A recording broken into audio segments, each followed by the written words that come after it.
Semaine Parashat Pinchas.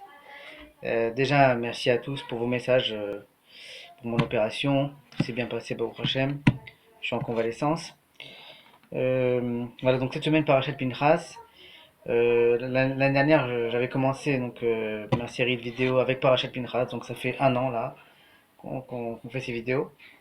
Et donc la dernière fois, j'avais parlé de Pinchas, de ce qu'il avait fait. Et là, je voudrais parler d'un autre sujet dans la paracha, qui commence dans la cinquième montée, Hamishi. Et c'est le Korban Tamid, c'est-à-dire le sacrifice quotidien que tous les jours on devait amener au temple, au Beth Amikdash, et aussi les rajouts qu'on devait ramener le Shabbat et pendant les fêtes.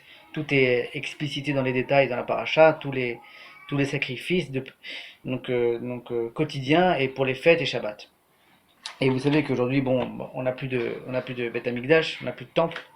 Donc c'est pour ça que la Gemara nous dit que dans Masechet Brachot, pardon, euh, à la page 26, il y a écrit que les corbanotes ont été remplacés par la prière. Nitkena b'makom korbanot ou mosefem. Donc la tfila a été instituée à la place des sacrifices. Et donc c'est l'occasion pour nous de parler de la force de la prière, du koach de la tfila. Et à cela, je voudrais vous parler une petite histoire toute simple.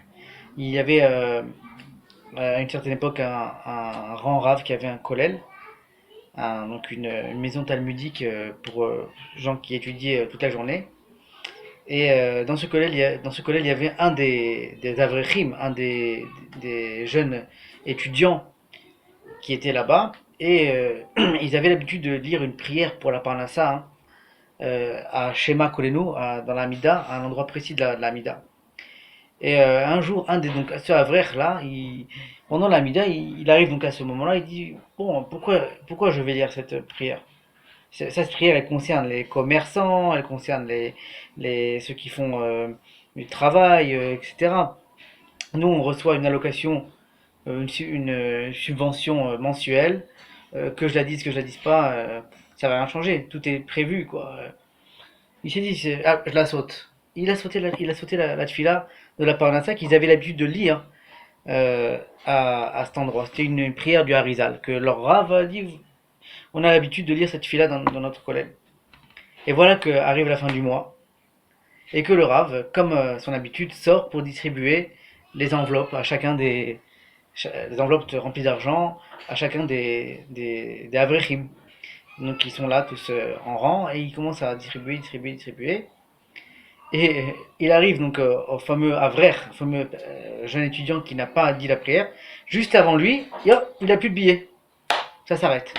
Je dis, ah, excusez-moi, j'ai dû prendre pas suffisamment.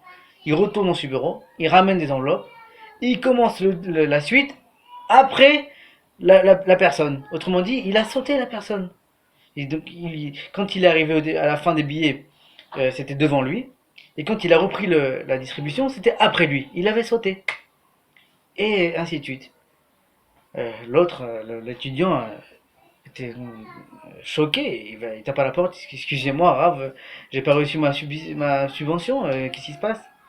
Il fait incroyable. C'est la première fois en 40 ans que ça m'arrive, qu'il me manque des billets dans la première distribution et que je saute quelqu'un, Birlal. Ça n'a jamais arrivé. Est-ce que tu peux m'expliquer? Peut-être de ton côté, il s'est passé quelque chose? Il cherche, et au bout du compte, il se rappelle qu'en effet, un jour, au début du mois, il a dit je saute la tefila. Autrement dit, on voit que même ce qui est prévu à l'avance, sans la tefila, sans la prière, eh ben, c'est pas garanti qu'on touche, quoi. Ça prouve le koach de la tefila, la force de la tefila. Et souvent, on ne prend pas conscience. Souvent, on dit, on est dans des situations comme ça, un peu de panique, de stress ou de problème. Qui n'a pas de problème?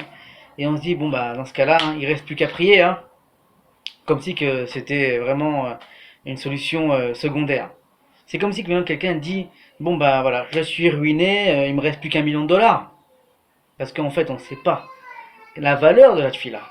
La valeur de la tfila, ça vaut toutes les richesses du monde. Akadosh Baruch Hu entend les tfilotes, toutes les tfilotes, même si elles ne se réalisent pas tout sur le moment, elles se réalisent un tôt ou tard. Il n'y a pas de tfilotes qui sont vaines. Ça, c'est tous les Khamim le disent, tous nos sages nous le disent. Voilà, donc cette semaine, on étudie donc Korban Tamid, les sacrifices quotidiens, et ceux de Shabbat et des Yom Tov, qui sont remplacés aujourd'hui par la Tfila. Et cette Tfila, elle a une valeur incommensurable. Et voilà, ça vaut le coup de retenir ça et de se concentrer dans la Tfila et de savoir que il n'y a pas plus fort que la Tfila, que la prière. Voilà, prier. Il faut prier à Kadosh Baruch Hu. Kadosh Baruch Hu écoute nos prières. Shabbat Shalom et que des bonnes nouvelles. Et n'oubliez pas de dire Shabbat Shalom à vos parents et vos grands-parents.